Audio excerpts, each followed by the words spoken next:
Time now, 06:30, Saturday morning, running hard. Still want to be a trucker? Fucking hell, I started at 1:30, I think it was this morning, turning into a fucking vampire. Heading home, quick turnaround, back on the docks tomorrow for 10 o'clock, so I'll be starting just after 9 o'clock tomorrow morning. So, no fucking about this weekend.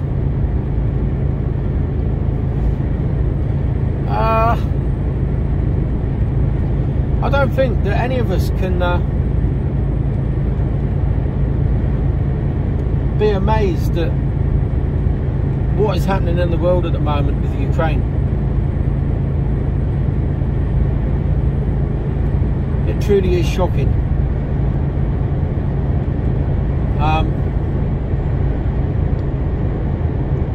Personally, as some of you well know that have been with me for a while and listened to my ramblings, you know that I served. I was in Germany for 5 years, and in that time there was an awful lot of German beer consumed, and bratwurst and general fuckwittery,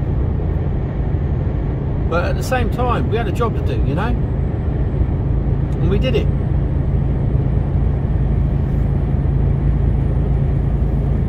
And since then we relaxed, didn't we? We brought all our troops back. We closed down nearly all the bases in Germany. You know, everywhere I served in Germany is closed, apart from one place.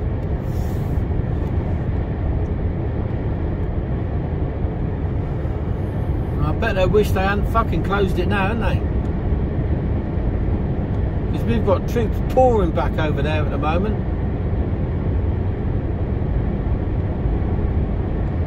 Absolutely pouring. I don't think there's much left in this country.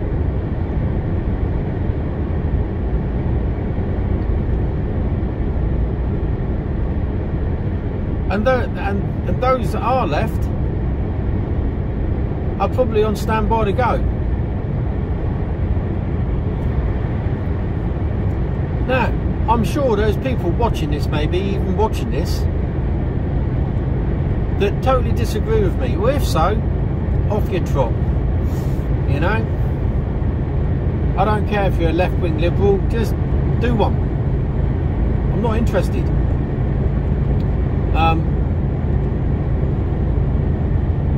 And for those people that say, well, it's got nothing to do with us, well, I'll tell you why it's got something to do with us. I've just travelled down from Leeds and I pulled into Cherwell Valley. Guess how much a litre of diesel is in there? Guess how much? £1.75 a litre.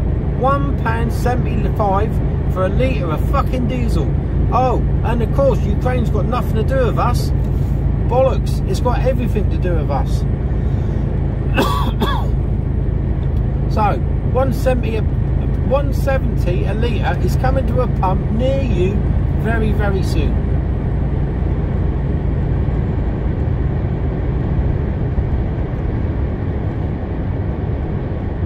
I don't get it, I just don't.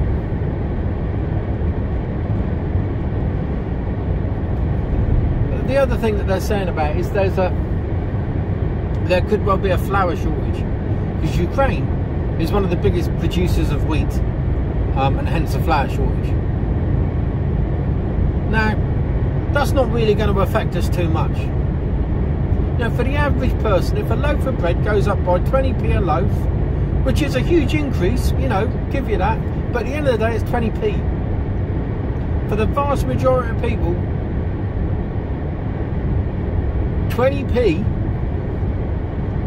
is not a great deal of money. I think you've got to, you know, let's just take 20p for 20p.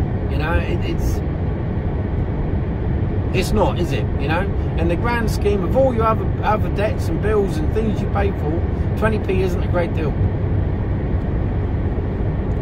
When you're buying a loaf of bread, you know, on your weekly average shop, anything between 60 to 120 pound a week, whatever you spend. Yeah, another 20p is not going to make a great deal of difference to that overall price. But, and this is where the but comes in, the African countries that are really struggling,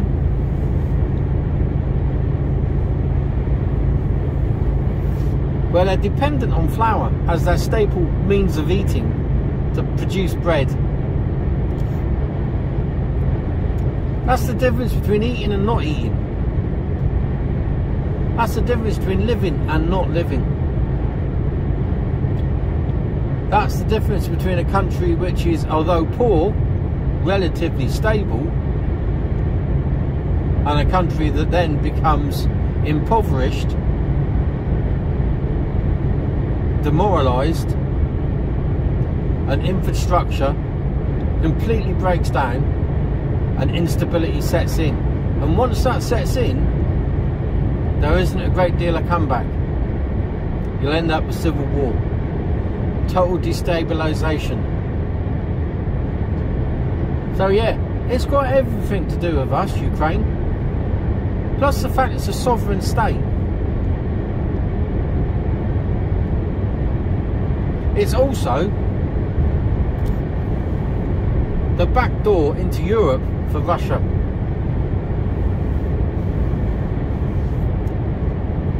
And they've opened that, they've come in, they've kicked the back doors wide open and come straight on through. And what have we done? Well, we put in a few sanctions, you know. We haven't turned the gas supply off because Germany and Italy are too fucking weak to do anything. Oh, think about it. Think about history. Where did those two sides fucking start from?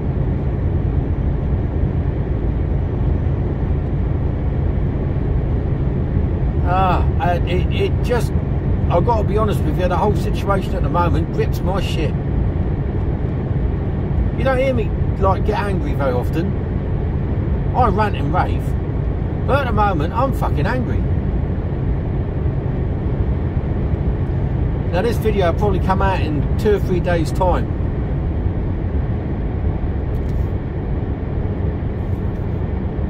I don't know what's happening at the moment. It's Saturday morning. I've been listening to the news and Kiev has been under attack.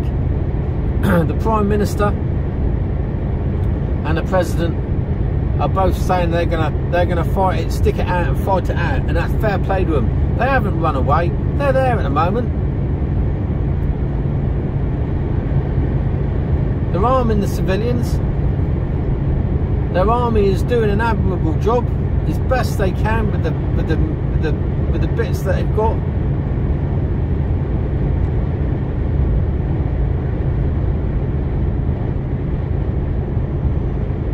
I've got someone personally out there that I know,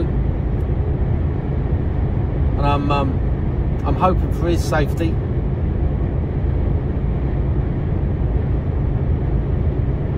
He's been out there a couple of months. He only went back a few days ago.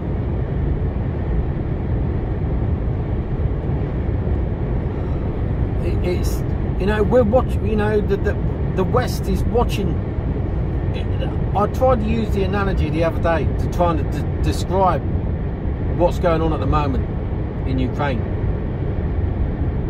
You know, it's a bit like, imagine the Titanic going down, and there's people on the boat screaming and crying for help because they know they're going to drown. You know, they might be able to survive in the water for a bit, but the odds are, unless someone comes to their aid, they're going to die. Yet in the horizon, there is a whole flotilla of boats that are empty. Whole flotilla of them, you know. And that flotilla of boats is sat there watching these poor bastards drown.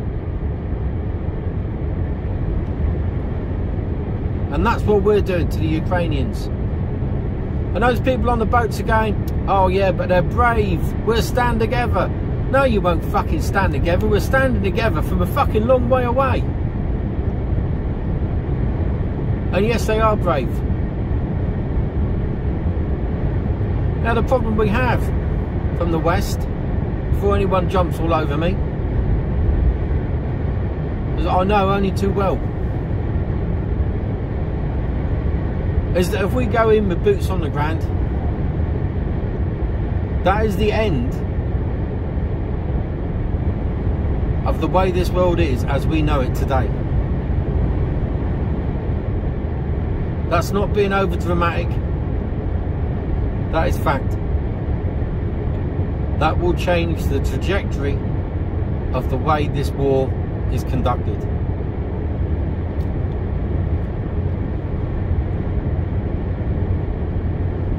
And that's the scary thing. And that's why we haven't gone any further.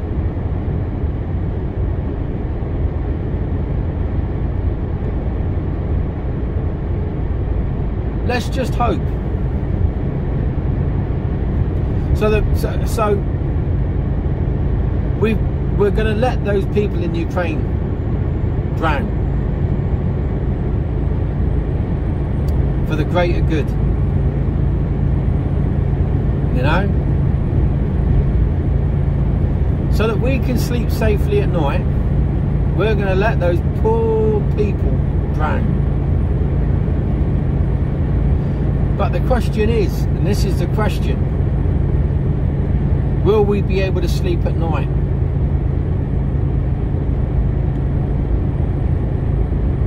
The answer is no, for a number of reasons. First one, we will have blood on our hands because we let this happen. We let this happen by letting our guard down and trusting Putin, who is lower than piss snake.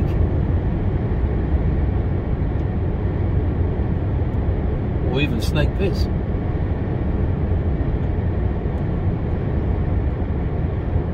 And the other reason is that we're just complacent, aren't we? I've heard it so many times. It's somebody else's problem. Well, 175 a litre, that's everyone's fucking problem.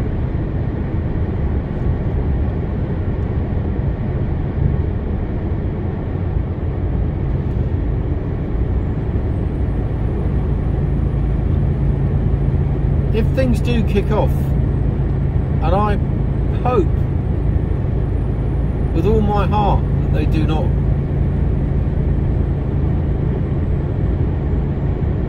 we are in serious trouble.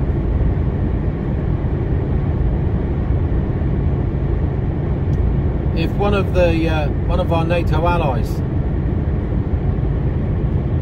sees a strike, what are we going to do? We're going to sit back and go, it must have been a mistake. Must have been a mistake. It's a one-off. We'll let them get away with it. Or will there be retaliation?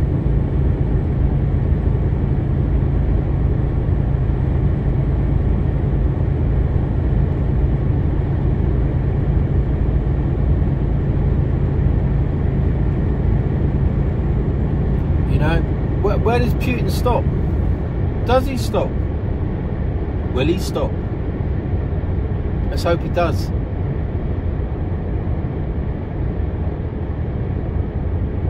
I just don't know anymore. I'm a bit of a loss.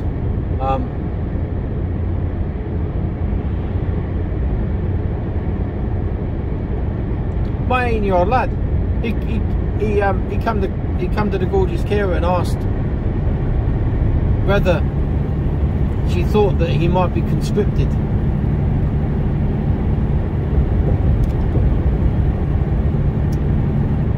That's a sobering thought, isn't it?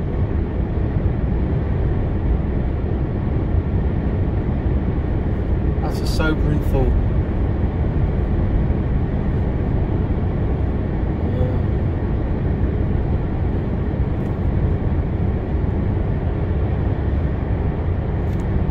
He's not even 18. But the thought's going through his head because that's what they're all talking about.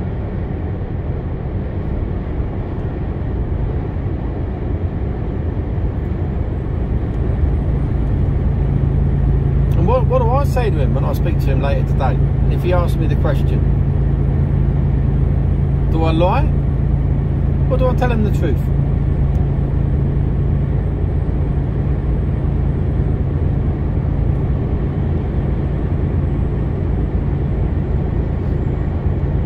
Knowing what I know,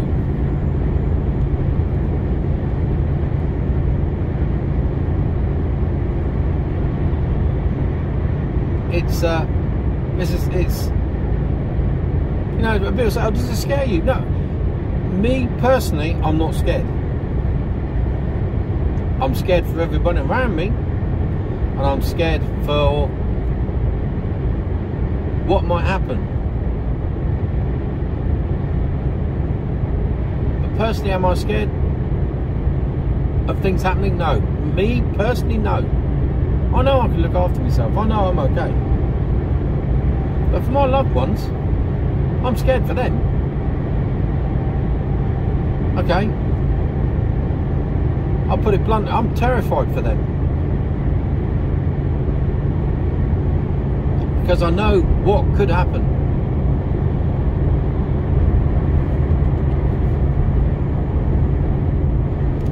So let's hope it doesn't come to our doorstep, and it doesn't mean we've got to send our loved ones off.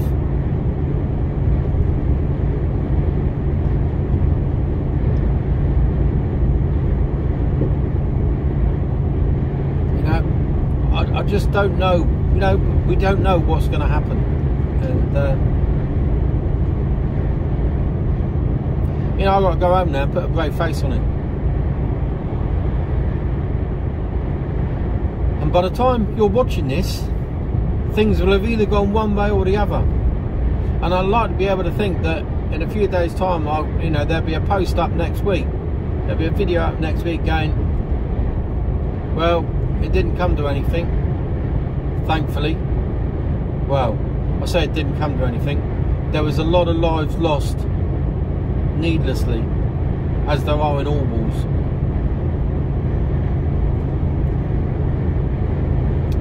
But I can just say that it hasn't escalated. Excuse me. And that is something that none of us want.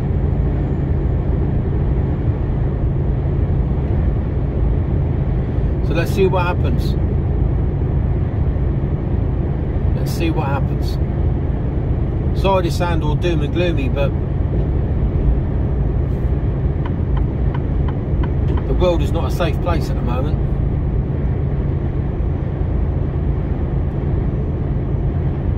The world is not a safe place. And we're all watching it on our TV screens, and on our phones and laptops and iPads, from the comfort of our living room, oohing and ahhing.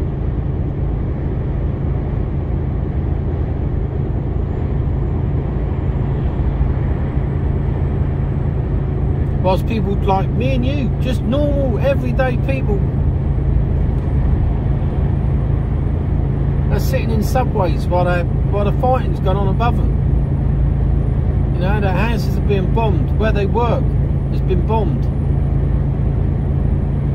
Everything that they've worked hard for is no longer there.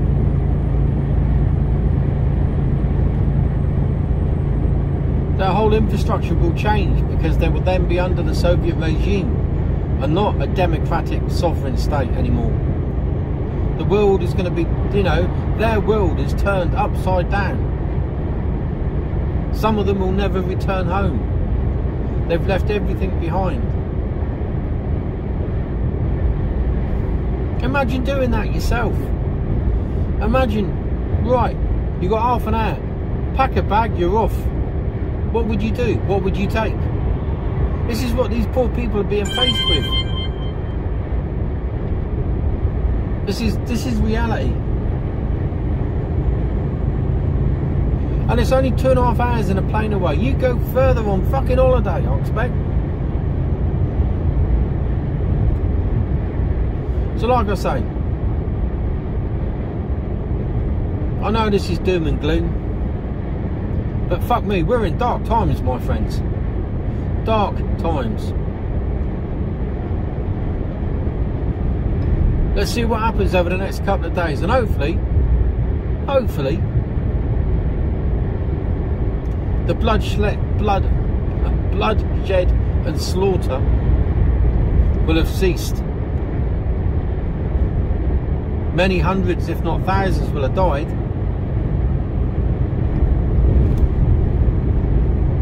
Mostly in vain.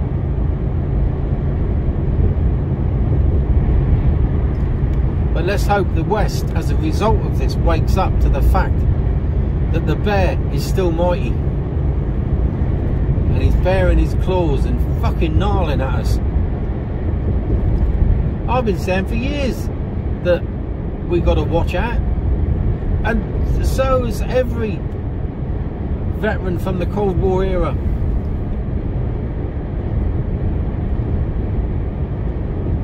There's so many people going, I told you so. At the moment, it's unbelievable.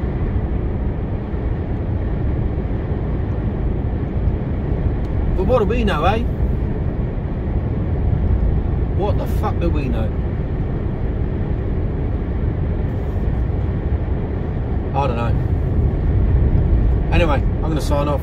I'll speak to you all later.